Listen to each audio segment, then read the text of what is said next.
Muy buenos días a todas y todos.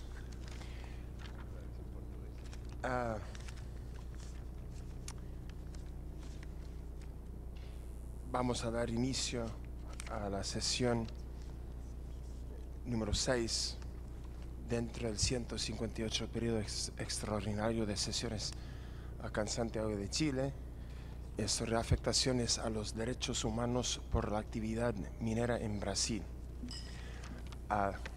Tengo aquí la lista de las y los integrantes de la mesa de los peticionarios y también del Estado. Quisiera comenzar con la presentación de la mesa. Yo soy James Cavallaro, presidente de la comisión. Está a mi derecha el primer vicepresidente y relator para Brasil, Francisco Eguiguren. Está a mi izquierda la comisionada Margaret May Macaulay, segunda vicepresidenta. Está el comisionado José de Jesús Orozco Enríquez, decano de la comisión. Está el comisionado Enrique Gil Botero, la comisionada Esmeralda Arosemena de Troitiño. Ha sido solicitada la sesión por diversas entidades de la sociedad civil, entre las cuales Artigo 19, Coletivo Evangélico Ame a Verdade, Conecta os Direitos Humanos, Fórum Capixaba de Entidades de Defesa do Rio Doce, Justiça Global, Moralidade Pública e Cidadania Moral, Núcleo Política, Economia, Mineração, Ambiente e Sociedade, Poemas, Tatiana Ribeiro de Souza, Universidade Federal de Ouro Preto. Tenemos por el Estado, el otro Estado brasileño, Alexandre Gislene, diretor do Departamento de Direitos Humanos do Ministério de Relações Exteriores, Homero Andretta Júnior, coordenador geral de Patrimônio e Meio Ambiente da Advocacia Geral da União, e Cristiano Rebelo, primeiro secretário da Embaixada brasileira. Vou oferecer o uso da palavra por 20 minutos para cada parte. Vou pedir, porque são vários e vários os peticionários, que cada pessoa, ao fazer uso da palavra, por favor, que se identifique, mesmo pedido que faço aos representantes do ilustre Estado brasileiro. Para começar, e vou colocar essas plaquinhas para avisar 5, 3 e 1 minuto, mas ofereço a palavra para a delegação da sociedade civil brasileira. Muito obrigada. Bom dia a todas e todos. Cumprimento as ilustres comissionadas, os ilustres comissionados, os representantes do Estado brasileiro. Eu não posso deixar de observar que, diferente da delegação dos peticionários, a delegação brasileira é 100% masculina, que é um traço ao governo interino do Brasil. Cumprimento a todas e todos presentes e a todas e todos que nos acompanham pela transmissão online. Bom, meu nome é Tatiana Ribeiro, sou professora da Universidade Federal de Ouro Preto e represento aqui também a Ordem dos Advogados do Brasil, seção de Minas Gerais, e viemos aqui denunciar, juntamente com essa comitiva de peticionários, a sistemática violação de direitos humanos cometida no Brasil em decorrência da atividade de mineração. Viemos aqui denunciar também a ameaça de retrocesso no Brasil na defesa dos direitos humanos, não apenas em razão do golpe de Estado que está em curso no nosso país, mas também em razão da flexibilização ou tentativa de flexibilização da legislação minerária, do marco legal da mineração no país e das relações de trabalho que comprometem gravemente os direitos humanos. Essa audiência foi requerida por 7 organizações, eu me permito não repetir aqui o nome dessas organizações que já foram mencionadas. Contamos também com o apoio de outras 8 organizações, então somos mais de 10 organizações representadas aqui perante a Comissão Interamericana de Direitos Humanos para denunciar a parceria do Estado brasileiro com as empresas mineradoras num modelo de mineração que fere gravemente os direitos humanos. Provavelmente isso se justifica, em grande medida, pela estratégia das empresas mineradoras de financiar as campanhas eleitorais das principais siglas partidárias no Brasil, fazendo com que as mineradoras ganhem todas as eleições, independentemente do resultado eleitoral. E com isso tem representantes em todas as esferas dos poderes públicos, federal, estadual e municipal no Brasil. O informe apresentado previamente Você Interrompe para mim. Ok. Sim. Ok. Ok, señor. Señor. Ahorita la sesión termina y si quieren te pueden buscar una forma de hablar con los comisionados después. Pero hay otro asunto importante que son asuntos de los derechos humanos que queremos escuchar. Entonces les pedimos que respeten esta sesión y sus colegas que son activistas y defensores de los derechos humanos que han venido de Brasil. Muchas gracias. No descuento el tiempo. O sea, pode continuar. A essa comissão descreve 14 casos de violação de direitos humanos, dos quais 4 deles serão apresentados aqui na realidade, que demonstram como as empresas mineradoras atuam no Brasil ao arrepio dos tratados internacionais de direitos humanos, dos quais o Brasil é parte, né? E com isso, inclusive, o instrumento dessa comissão, que é o tratado, o Pacto de São José da Costa Rica. Passo a palavra aos demais membros dessa comissão. Boa tarde. Meu nome é Pablo, sou do Movimentos Atingidos pela Mineração, sou de Paraupebas, região sudeste do Pará, da Amazônia. O modelo de mineração praticado pela empresa Vale, com a conivência e os recursos do Estado brasileiro, tem causado impactos sociais e ambientais que são irreversíveis. As águas, as florestas, as vidas humanas. Tudo está contaminado com os resíduos tóxicos e com o sofrimento em escala industrial. Socialmente, vivemos a realidade do empobrecimento extremo, pois a mineração restringe o uso da terra para as comunidades. Elas são cercadas de hidrelétricas, redes de alta tensão, ferrovias, estradas, tudo para uso particular das empresas. Além de barragens e montanhas de rejeito de minério estéril, contaminados com soda cáustica, arsênio, cianeto e outras substâncias, que são despejadas nos rios e respiradas no ar, que deixa a terra improdutiva. Me digam as senhoras e senhores, o que os camponeses farão se não tiverem terra para trabalhar? Vivemos uma realidade da prostituição infantil causada pelo desequilíbrio da vida comunitária, pela migração e inchaço populacional. Como em Orilândia do Norte, que só de uma vez recebeu 7.000 homens trazidos para a fase de construção do empreendimento Onça Puma. O trabalho infantil em regime de escravidão, nas fornalhas de carvão para alimentar as siderúrgicas de Marabá e Açailândia. Essas crianças não veem milhões de dólares saindo de seus territórios sem ter o direito a ter escola ou a lazer. Além disso, as famílias não conhecem os riscos da saúde que correm ao serem vizinhos de projetos da mineração. As comunidades estão sendo retiradas dos seus lugares de origem. Não têm direito a decidir sobre o futuro de seus territórios e dos recursos naturais neles existentes.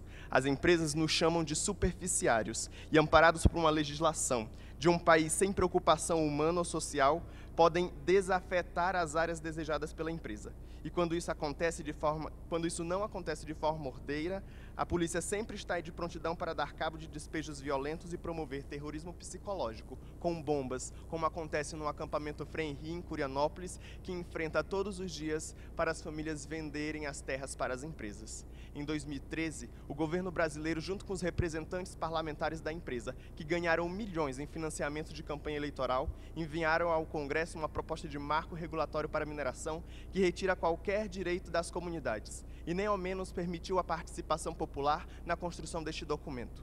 Exigimos exigimos como comunidade o direito do não e uma ampla consulta popular sobre a utilização dos recursos minerais do país. Exigimos também a interrupção imediata da tramitação do novo marco regulatório. Obrigado. Boa tarde a todos e todas. Meu nome é Ivan Targino, trabalhador da mineração de Congonhas e diretor do Sindicato Metabase Inconfidentes, representante da Central Sindical e Popular com Lutas. Quero começar dizendo que a denúncia que apresento agora, infelizmente, não é um caso isolado. É apenas mais um exemplo categórico da relação predatória e parasitária estabelecida entre as grandes empresas do setor mineral com seus trabalhadores e comunidades. tendo o aval e o apadrinhamento do Estado brasileiro, de todos os governos de turno e de seus partidos. Em 11 de janeiro desse ano, a CSN Mineração anunciou a dispensa de 20% do seu quadro funcional em Congonhas. Tão logo feita a comunicação ao sindicato, a empresa iniciou os cortes, jogando no mercado centenas de desempregados e desrespeitando a entidade sindical e o direito à negociação coletiva. Tendo como princípio a defesa do emprego e não legitimando o método adotado pela CSN, nossa entidade buscou a mediação no Ministério Público do Trabalho, visando barrar as demissões ou, sucessivamente, diminuir o número de dispensas e negociar compensações em favor das centenas de trabalhadores e de suas famílias. Diante de outras medidas institucionais e jurídicas que tomamos e da pressão social decorrente, até o presente momento a CSN não concluiu sua meta de demissões, anunciada previamente. Contudo, somente no primeiro trimestre desse ano, somam-se 330 demissões imotivadas. Uma outra prática comum da empresa que afronta a tão aclamada dignidade da pessoa humana é a demissão de trabalhadores adoecidos. Tão logo apresente os primeiros traços de enfermidade, a empresa joga o trabalhador à própria sorte, livrando-se da mão de obra danificada como se livra de uma máquina quebrada. Destacamos que as doenças que acometem esses trabalhadores, respiratórias, osteomusculares, psíquicas, são, em sua ampla maioria, oriundas da atividade laboral. Por tudo isso, denunciamos a Companhia Siderúrgica Nacional por suas práticas desumanas que violam princípios constitucionais pátrios e princípios internacionais. Bom dia. Sou Larissa, advogada popular, atuo na região de Conceição do Mato Dentro, Minas Gerais, e venho trazer o relato sobre as violações realizadas pela empresa Anglo American nessa cidade, onde está localizado o projeto Minas Rio. O projeto prevê uma mina a céu aberto de 12 km de extensão em Conceição do Mato Dentro, um mineroduto de 529 km, percorrendo 33 municípios mineiros e fluminenses e um porto marítimo no estado do Rio de Janeiro. Escolhemos 3 situações de violação de direitos humanos, e a primeira é a utilização de trabalho em condições análogas à escravidão. O discurso do emprego utilizado pela empresa foi desmascarado quando percebida a realidade dos trabalhadores. Salários baixos, alojamentos precários, jornadas exaustivas com poucas horas de descanso. Em 2013, foram identificados 172 trabalhadores em condições de escravidão, sendo 100 haitianos. Em 2014, foram encontrados mais 185 trabalhadores. Outro impacto se relaciona à privação do acesso à água, imposto a inúmeras comunidades. Famílias que viviam às margens dos rios e dependiam dessa água para consumo próprio, irrigação, consumo dos animais, não podem mais utilizá-los como tradicionalmente faziam. O empreendimento trouxe consigo o assoreamento dos riachos e córregos, a contaminação da água e a mortandade massiva de peixes. O estudo de impacto ambiental apresentado pela empresa mencionou apenas 2 comunidades diretamente afetadas. Entretanto, os estudos complementares constataram pelo menos 22, que tiveram seus modos de vida totalmente modificados em razão do empreendimento. O Estado brasileiro deixa na mão das empresas apontar quem são os atingidos, sendo certo que elas escondem a real amplitude dos impactos. Além disso, comunidades rurais de Conceição do Mato Dentro convivem com ameaça constante à sua integridade física, pois estão localizadas abaixo da barragem de rejeito da mineradora. Em eventual rompimento, a lama demoraria 9 minutos para chegar à comunidade de Jacém, sendo que antes dessa comunidade existe a de Água Quente, que está a apenas 3 quilômetros do dique, havendo casas localizadas a 800 metros. Ou seja, não há planos de ação emergencial capaz de salvar essas famílias que vivem em situação de constante medo, intensificado após o rompimento da barragem da Samarco em Mariana. Nenhuma barragem a mais, nenhuma vida a menos. Reassentamento já. Boa tarde, meu nome é Antônio, morava em Bento Rodrigues, uma comunidade com modo de vida simples e que se autossustentava sem recursos vindos da Samarco. Poucos são os que trabalham nas terceirizadas da empresa. Uma comunidade unida, mesmo com limitações e descaso do poder público, nos tornamos uma comunidade forte e feliz ao longo do tempo. E hoje estamos num habitat que não nos cabe. As pessoas perderam os sorrisos radiantes e se tornaram pessoas isoladas com incerteza do futuro, além de sermos alvos de preconceito na cidade de Mariana. Temos que ecoar um pedido de socorro. A mineração não pode acabar com a vida das pessoas, destruindo lares. Não podemos concordar com o Estado omisso com toda essa situação. O Estado brasileiro é cúmplice do rompimento da barragem da Samarco, um Estado que deveria fiscalizar as licenças concedidas e que deveria exigir planos de evacuação, não o fez. E hoje, com o acordo feito com a Samarco, não nos ouviu. Esse governo quer dar o aval para a Samarco e infligir direitos das pessoas. É a empresa que cria os critérios que lhe convém para reparar os danos que causaram. Deixa atingidos exclusos no processo de reparação, usando 2 pesos e 2 medidas para os mesmos casos. O governo, que deveria zelar pelo povo, se acovarda e se associa às empresas para limitar nossos direitos. Um Estado que deu golpe na democracia do nosso país. Um Estado que não criou uma lei que garanta direitos atingidos, como o movimento dos atingidos de barragem sempre propôs que deveria ter. Temos que ter a justiça ao nosso lado na tomada das decisões. Estamos engajados numa causa muito complexa, uma luta muito desigual com o poder capitalista. Temos que encontrar mais elos fortes para aumentar essa corrente e conter tantas violações. É muito triste não saber onde nasce e morre o sol como antes. Não podemos deixar que outras pessoas passem pelo que vivencio hoje. A vida tem que prevalecer. Não se pode arrancar o lar de uma família como se escava uma mina.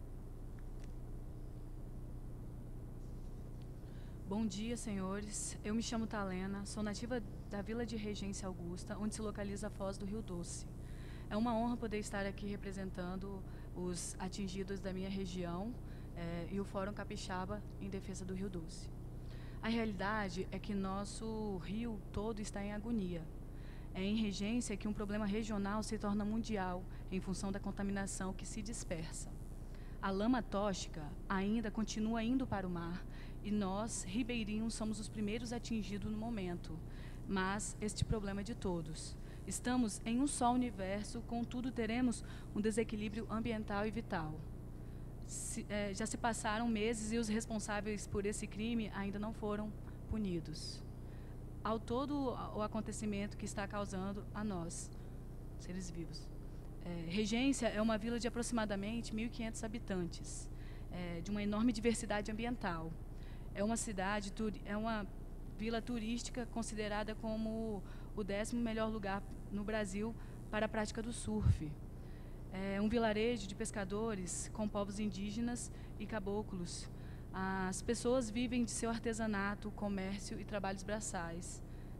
Também realizavam trabalhos extras quando tinha visitações frequentes de turistas. Então, a principal fonte de renda vinha diretamente do rio e do mar. Assim, alguns estabelecimentos tiveram que fechar. Temos apenas uma rua de acesso. Hoje, devido ao ocorrido, nossa história é outra. Somos obrigados a tentar reinventar um modo de vida, já que não temos alternativa para a nossa sobrevivência, para poder conseguir, ao menos, pagar as contas de água e luz. Precisamos de mais esclarecimentos sobre a potabilidade de água que utilizamos para o consumo, sendo que algumas pessoas utilizam água de poços, mesmo com parte dos lençóis freáticos contaminados. Necessitamos também de análises atualizadas do mar e peixes. Não sabemos como vai afetar a diversidade marinha. Alguns receberam um apoio financeiro no valor médio de um salário mínimo da empresa Samarco Vale BHP. E outros não receberam injustamente, porque não se aplicam ao perfil, segundo a empresa. Isso é realmente humilhante.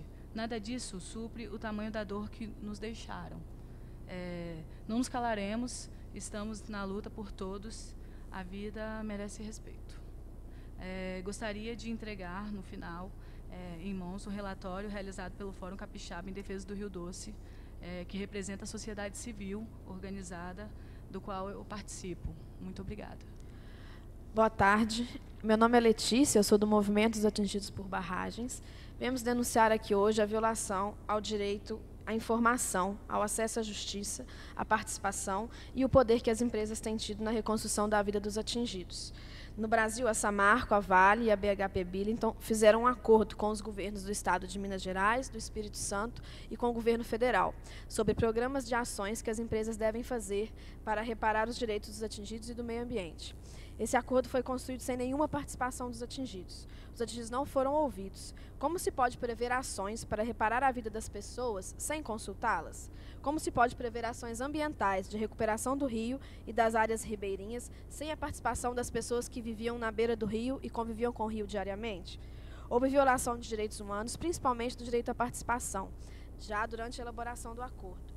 Esse acordo, se for executado da forma que está, gerará novas situações de violação de direitos humanos, porque não vai reparar as perdas dos atingidos de maneira satisfatória e poderá gerar novas situações problemáticas. Há violação também ao acesso à justiça, pois o acordo obriga que os órgãos que participam de sua celebração tenham que se manifestar pela legitimidade do acordo em ações judiciais propostas no futuro.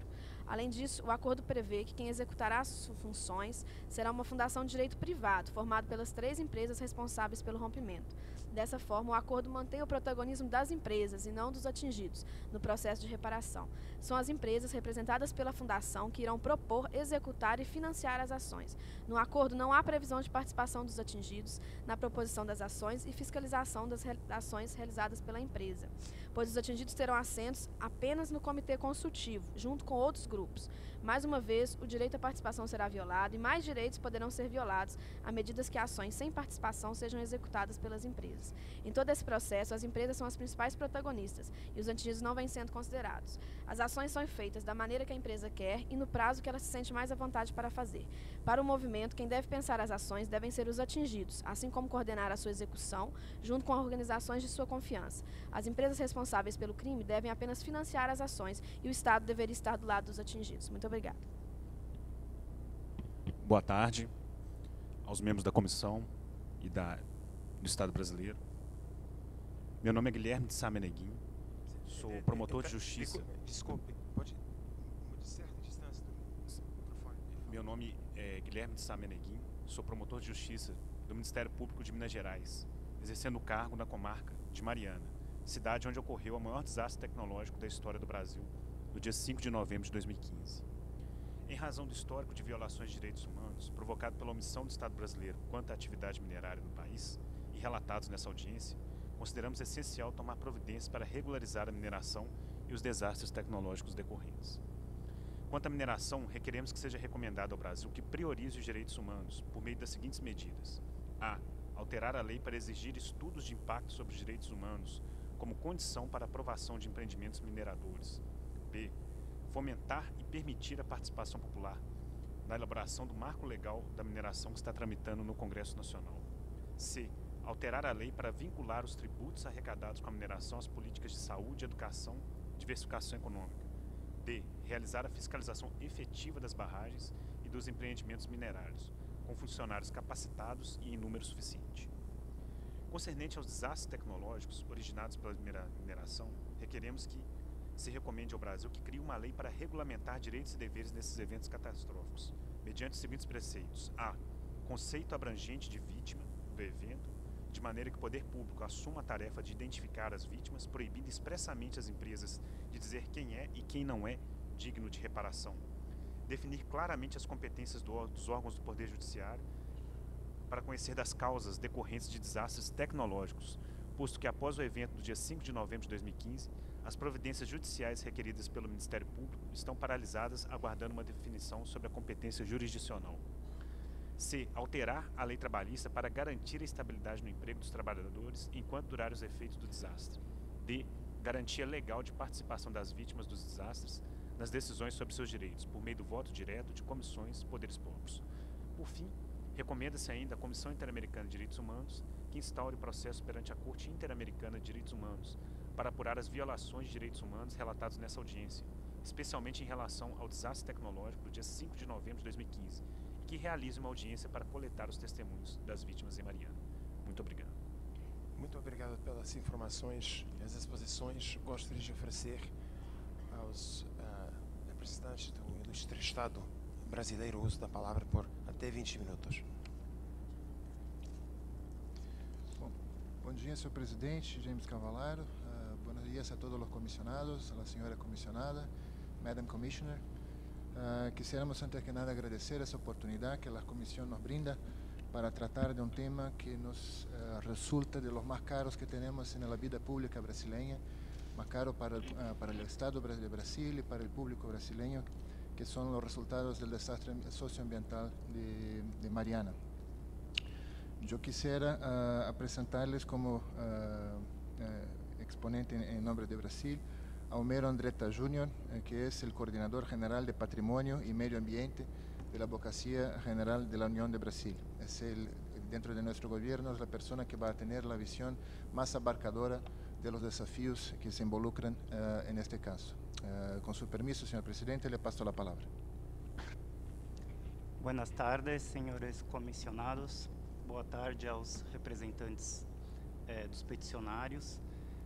Senhoras e senhores, a mineração no Brasil é uma atividade de grande importância econômica que emprega milhares de pessoas e que, sem dúvida, detém uma sensibilidade ambiental bastante grande em virtude dos impactos ambientais e socioeconômicos dela decorrentes. Como é sabido, o rompimento da barragem de Fundão, em 5 de novembro de 2015, gerou uma onda de rejeitos que erodiu as margens dos rios Gualacha do Norte e do Carmo, depositou sedimentos em planícies de inundação dos trechos do rio com menor declividade, galgou a barragem de Santarém e atingiu a hidrelétrica de Risoleta Neves, causando avarias em uma das 3 comportas existentes. Uma quantidade de detritos alcançou o mar em forma de sedimentos em suspensão. E, após a passagem da pluma de sedimentos, os níveis de metais pesados naqueles rios se tornaram a valores históricos, exceto o ferro dissolvido e manganês total, que permanecem altos em alguns pontos. O rompimento causou a morte de 18 pessoas, 13 das empresas e 5 da comunidade, o desaparecimento de uma pessoa e o deslocamento de 1.136 pessoas, que estão albergadas. Desde o acidente, o governo brasileiro tem monitorado de perto a qualidade da água das regiões atingidas pelo rompimento da barragem. Inclusive, essa informação é pública e ela consta no site do CPRM, que é o órgão responsável pelo Serviço Geológico Brasileiro. A verificação tem sido feita praticamente hora a hora, de acordo com o que consta no site.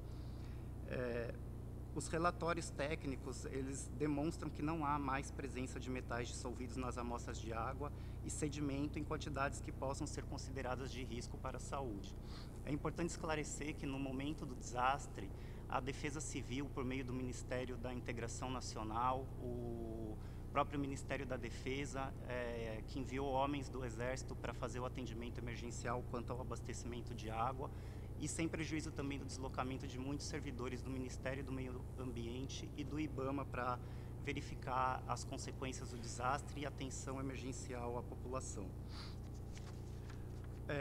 O governo também tem desenvolvido ações emergenciais com relação à segurança das barragens, cuja política nacional é regida pela Lei 12.334 de 2010, segundo a qual a manutenção das condições de segurança de barragens e os eventuais impactos decorrentes de seu rompimento são de inteira responsabilidade do empreendedor, no caso, a empresa Samarco, que era proprietária da barragem de Fundão.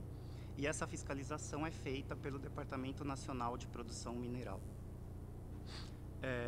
O DNPM tem apresentado novas normatizações após o rompimento, no sentido de aprimorar a fiscalização e todas as medidas necessárias à prevenção desse tipo de acidente.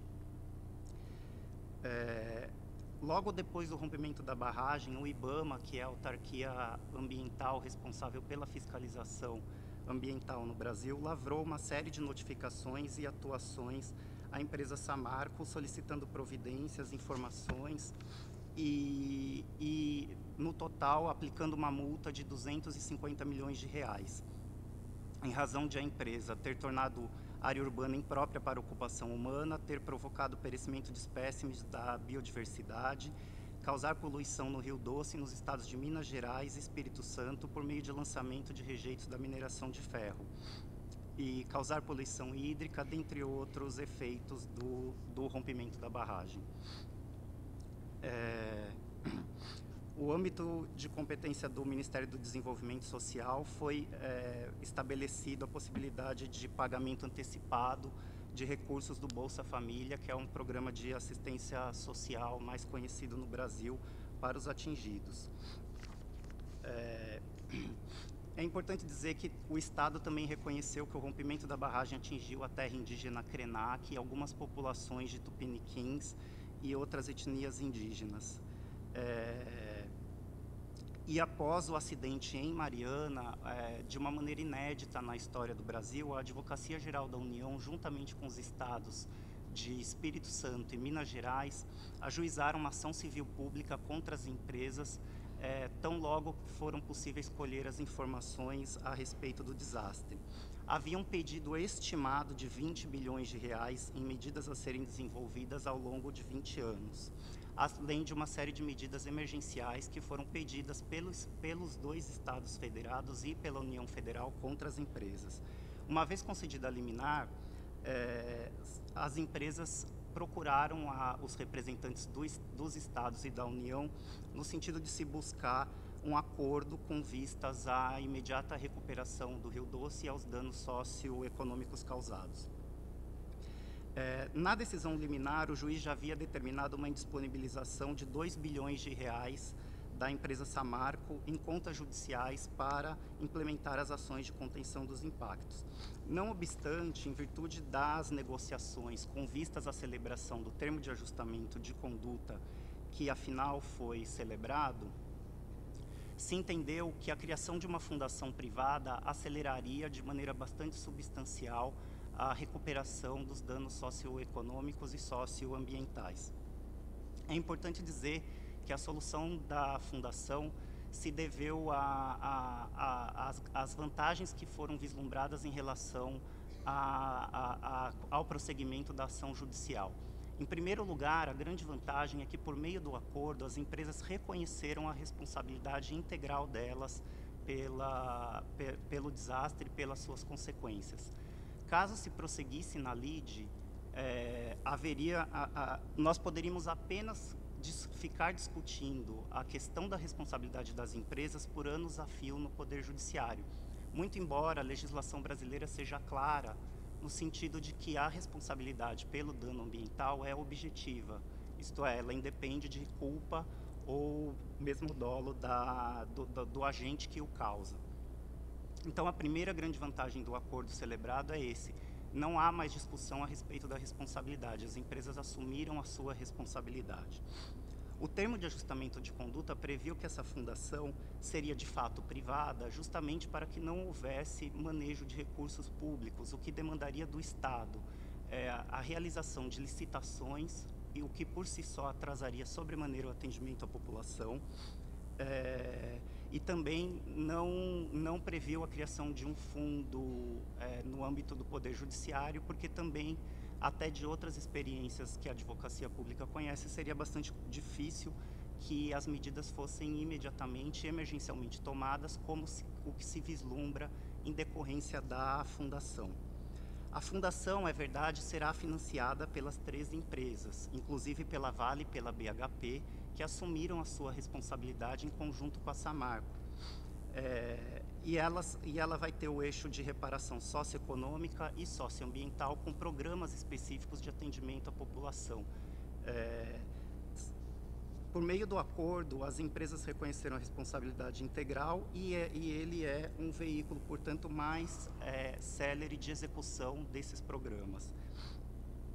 É importante dizer também que essa fundação será fiscalizada por um comitê interfederativo, que, conforme cláusula 244 do acordo firmado, e é importante que se diga, ele foi firmado na gestão da presidente Dilma Rousseff, ele prevê na sua cláusula 244, inciso 5º, que o comitê será composto, além de agentes do governo da União, do Estado de Minas e do Estado do Espírito Santo, por 2 representantes dos municípios de Minas Gerais afetados pelo rompimento da barragem, um representante dos municípios do Espírito Santo afetados pelo rompimento da barragem.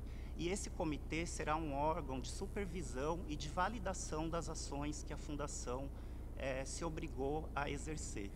Com relação aos programas que foram previstos no acordo, eles são um veículo através do qual a comunidade poderá exercer os seus pleitos, colocar as suas necessidades, e a Fundação terá que observá-las e atendê-las, e justamente com a validação desse comitê interfederativo.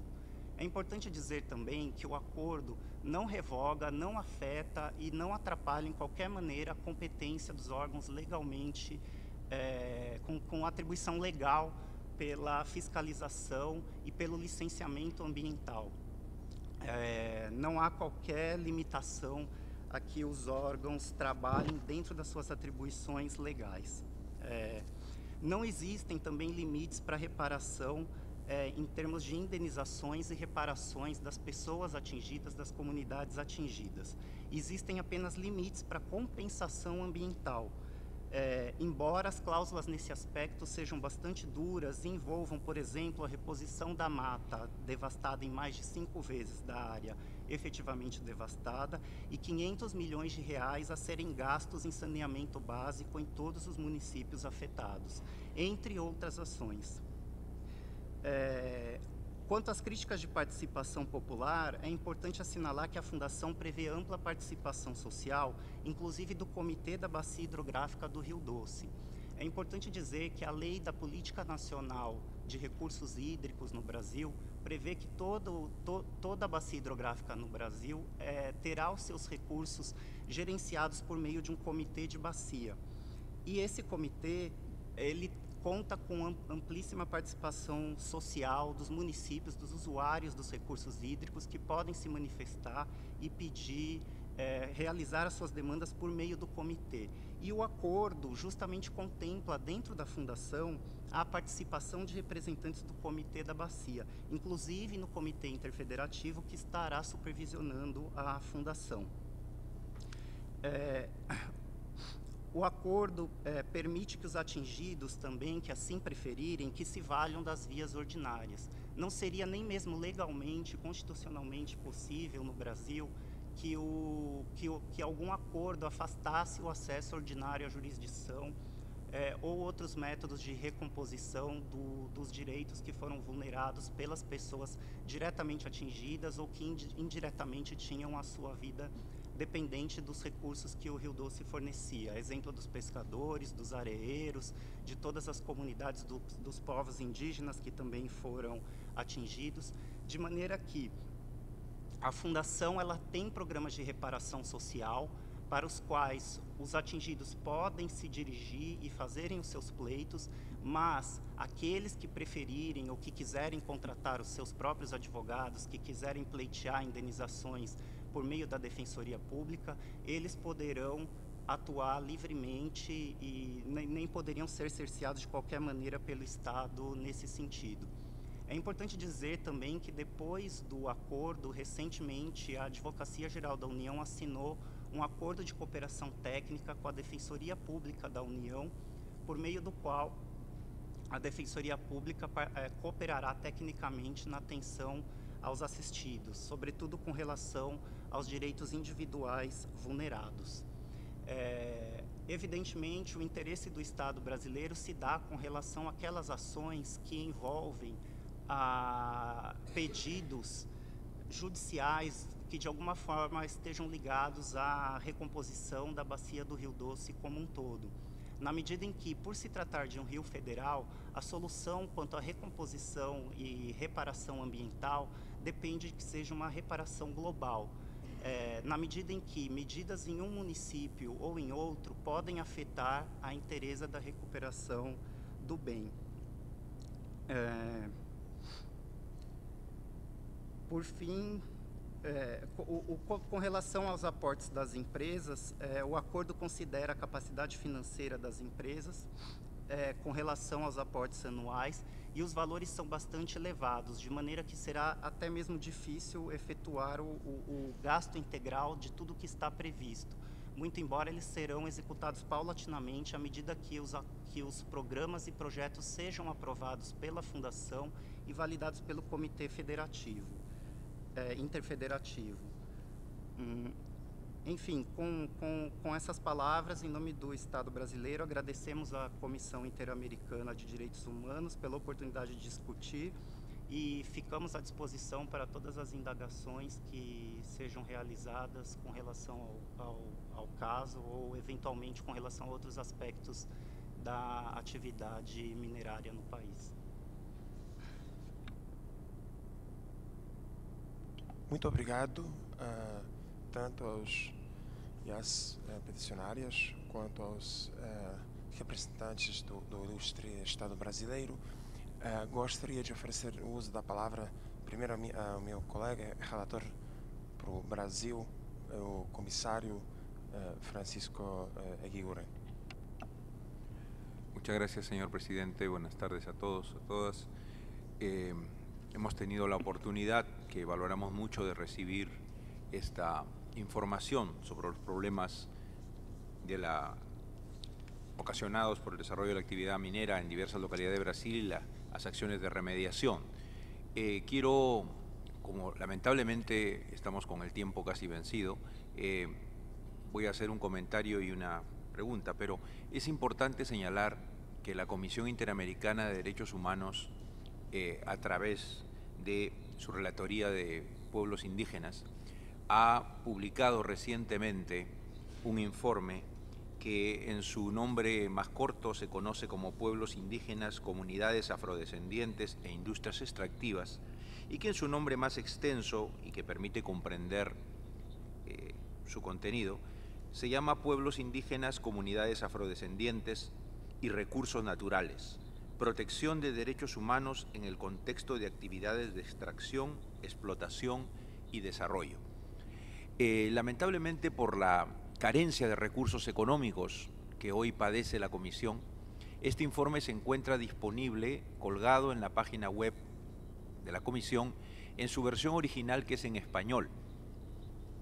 Hemos gestionado y obtenido el apoyo de una organización no gubernamental para su impresión, su publicación impresa en español, que la tendremos muy pronto disponible, pero creemos que es importante conseguir también recursos que pueden provenir de organizaciones de la sociedad civil o de los estados o del Estado para tener este informe publicado, colgado en la página, pero publicado también en portugués. Es una necesidad, porque este informe significa un esfuerzo donde la Comisión plantea un conjunto de pautas, preocupaciones y criterios para el desarrollo de actividades de extracción, explotación y desarrollo basadas en el aprovechamiento de recursos naturales que normalmente están ubicadas en territorios ocupados por pueblos indígenas o comunidades afrodescendientes.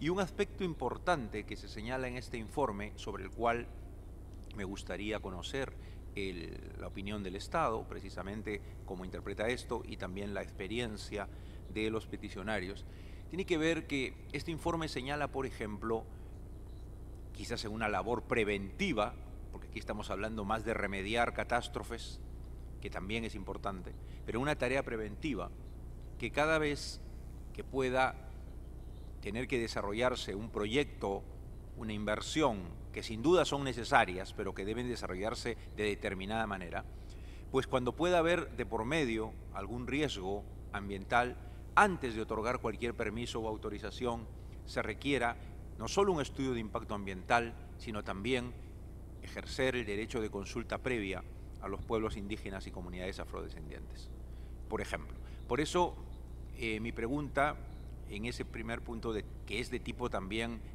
preventivo de conflictos no solo sociales, sino conflictos ambientales también, conocer la posición del Estado de Brasil a partir de este tipo de problemas en la actividad minera sobre la práctica y la legislación que se sigue cuando se tiene que otorgar concesiones o autorizaciones, y lo que significa el estudio de impacto ambiental y el derecho a la consulta a los pueblos indígenas. Y bueno, aquí no estamos para analizar ni resolver casos particulares, recibimos la información verbal aquí y que puede seguir siendo recibida del Estado y los peticionarios por escrito. Esperemos que las reparaciones que se plantean y que son necesarias se puedan dar, pero también me gustaría el comentario recíproco de las partes en el breve tiempo que tenemos sobre lo que su contraparte ha expuesto. Gracias, señor presidente, porque creo que lo importante es oírlos a ellos. Muito obrigado. Un minuto, por favor.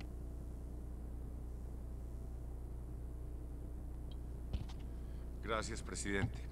Sí, quiero hacer una pregunta. En primer lugar, dar gracias por la ilustración respecto a la situación de la actividad minera en el Brasil.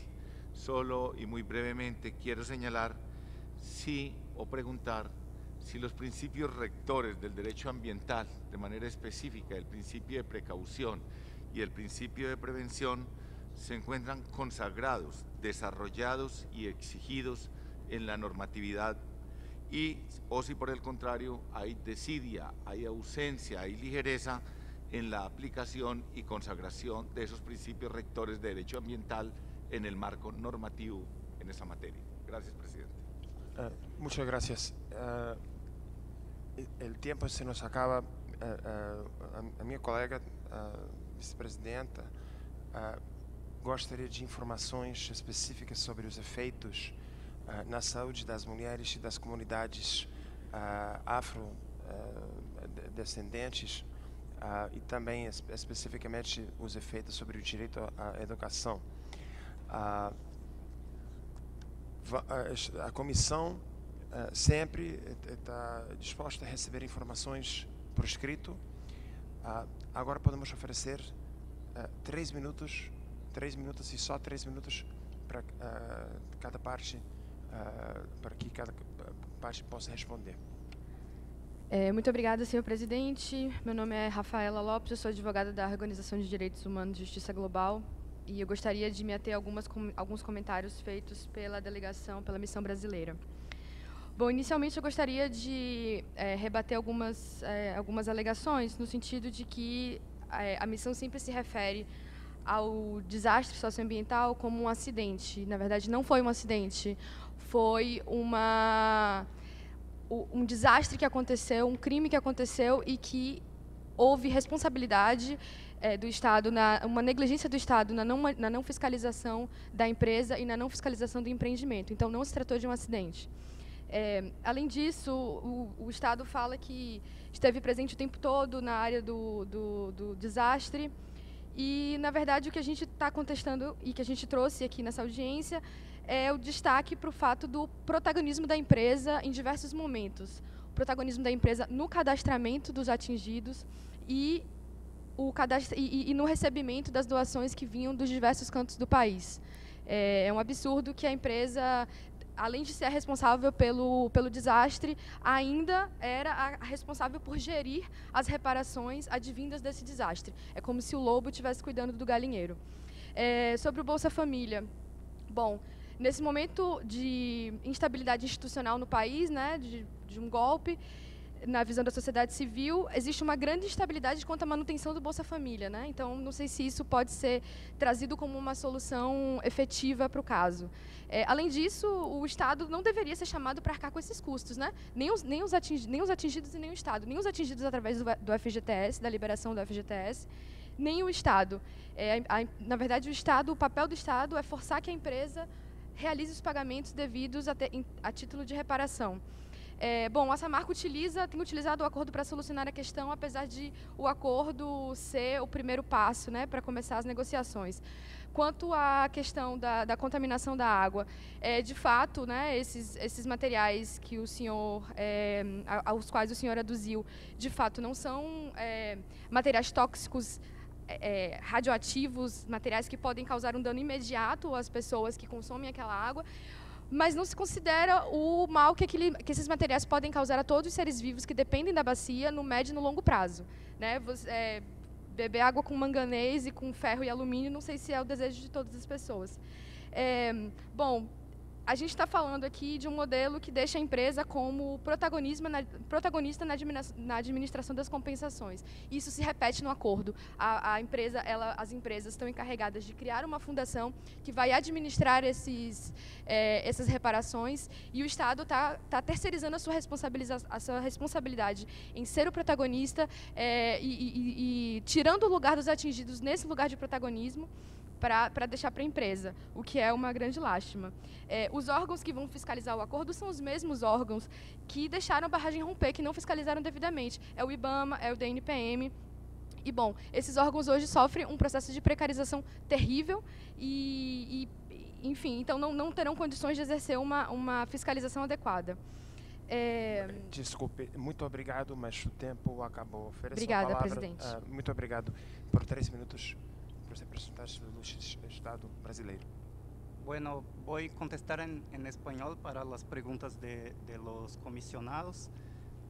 Con respecto al estudio de impacto ambiental, sí está previsto en la propia Constitución Federal brasileña y nosotros tenemos para cualquier actividad que pueda causar impactos ambientales la necesidad de 3 licencias. Una licencia previa que está relacionada con los estudios de implementación de una actividad económica o capaz de generar contaminación. La licencia de instalación, que es antes de empezar las obras para la construcción de una planta industrial o de una planta minera, por ejemplo. Y cuando esté lista, es necesaria todavía la licencia de operación. O sea, es un procedimiento que a los ojos de los emprendedores, de hecho, se critica como excesivamente burocrático. Y de hecho hay, como dijeron los peticionarios, una discusión en cuanto a simplificación de estos procedimientos. Pero son discusiones que están en el Congreso Nacional. Y el Congreso Nacional es el foro democrático donde pueden ser recibidas las críticas, las ideas y todo el debate democrático, sea de parte de las empresas, sea de parte de los peticionarios. Pero hoy lo que hay son estas 3 licencias, sobre todo para los grandes emprendimientos capaces de causar contaminación.